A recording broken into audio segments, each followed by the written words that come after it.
दोस्तों, कहानी शुरू करने से पहले चैनल को लाइक और सब्सक्राइब कर दें। तो दोस्तों, ये कहानी एक डरावनी रात की है। एक गांव में बंटी नाम का एक लड़का रहता था।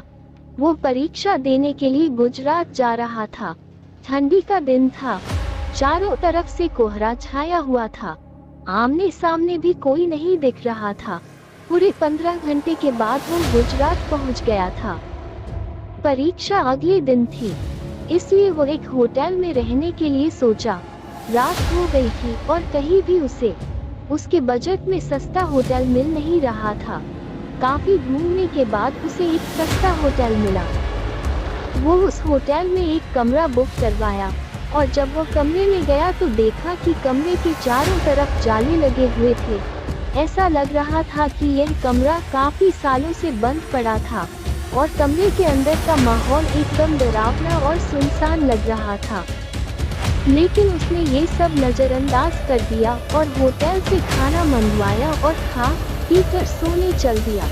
जब वो सो रहा था तो लगभग रात के 1 बजे के करीब उसे किसी के पायल की घुंघरू की आवाज सुनाई दी। बंटी तुरंत नींद से उठ गया और जल्दी से खिड़की के पास गया, ये पता करने के लिए को इतनी रात को किसकी पायल की आवाज सुनाई दे रही है और इस सुनसान रास्ते में कौन आधी रात को घूम रहा है। क्योंकि वहां होटल में बंटी और मैनेजर के अलावा कोई भी नहीं था, तो ये फिर किस औरत की पायल की आवाज सुनाई दे रही है। बंटी खिड़की पर काफी देर तक खड़ा रहा लेकिन उसे कोई भी नहीं दिखाई दिया।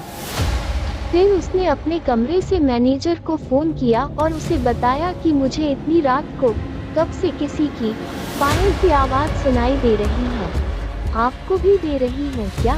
मैनेजर ने कहा कि सर ऐसी कोई बात नहीं है, आपको हवा से ऐसा लग रहा होगा। वैसे भी ये जंगली इलाका है, यहाँ पर तो हल्की हवा भी तूफान की जैसी लगती है। आप सो जाइए, ऐसी कोई बात नहीं है। बंटी मैनेजर की बात पर भरोसा करके फिर से सोने चला गया। कुछ देर बाद उसे दोबारा वही पायल की आवाज पहले से भी ज्यादा तेज सुनाई देने लगी। इस बार उसने अपने कमरे का दरवाजा खोला और सीधा होटल के बाहर देखने के लिए चला गया। जब वह बाहर आया तो देखा कि एक काफी लंबी औरत है जो सफेद साड़ी पहनी हुई थी। उसके काफी लंबे बाल थे और चेहरा ढका हुआ था। वो अपने हाथ में एक नारियल लेकर के होटल के चारों तरफ चक्कर लगा रही थी। ऐसा लग रहा था कि मानो अपने पायल की आवाज से किसी को बुला रही है। बंटी दौड़कर उसके पास गया कि कौन है ये औरत जो इतनी रात को यहाँ घूम रही है। लेकिन वो तुरंत ही गायब हो गई और चारों तरफ कोहरा ही कोहरा फैल गया। बंटी भी थोड़ा घबरा गया क्योंकि जिस औरत को वह सामने से देखा था अब वो नहीं दिख रही थी। बंटी अपने होटल में वापस जाना चाहा लेकिन फिर उसे दोबारा पायल की आवाज सुनाई देने लगी।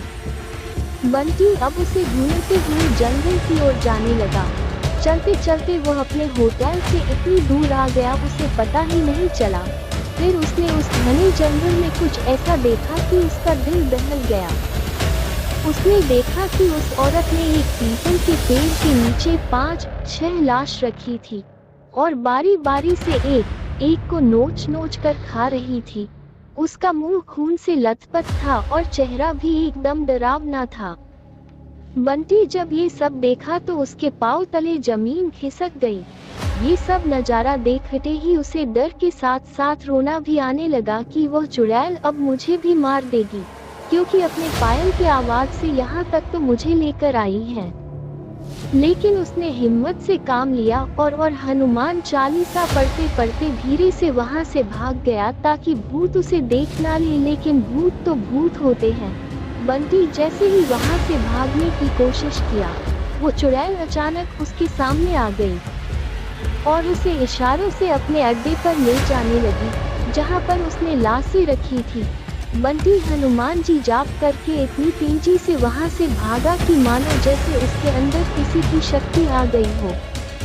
भागते भागते सीधा वो अपने होटल वापस आ गया। वहां थोड़ी देर रुका तो उसे एक आदमी दिखाई दिया। उसे देखकर ऐसा लग रहा था कि ये अच्छा आदमी है।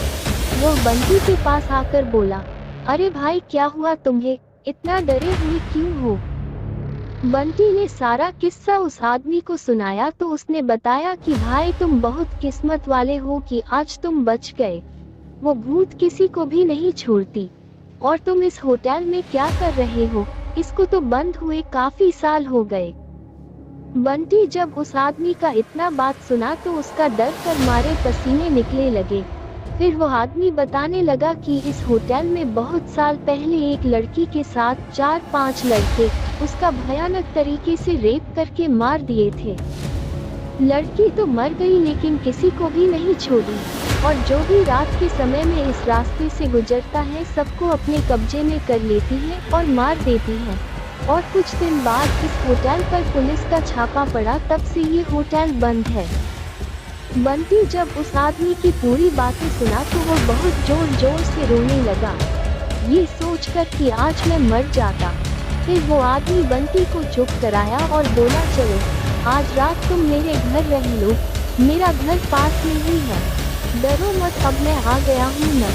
बंटी उस आदमी को धन्यवाद किया और उसके साथ उसके घर चला गया और अपने आप से एक वादा किया कि आज के बाद वह भूल कर भी कभी अनजान जगह पर नहीं जाऊंगा।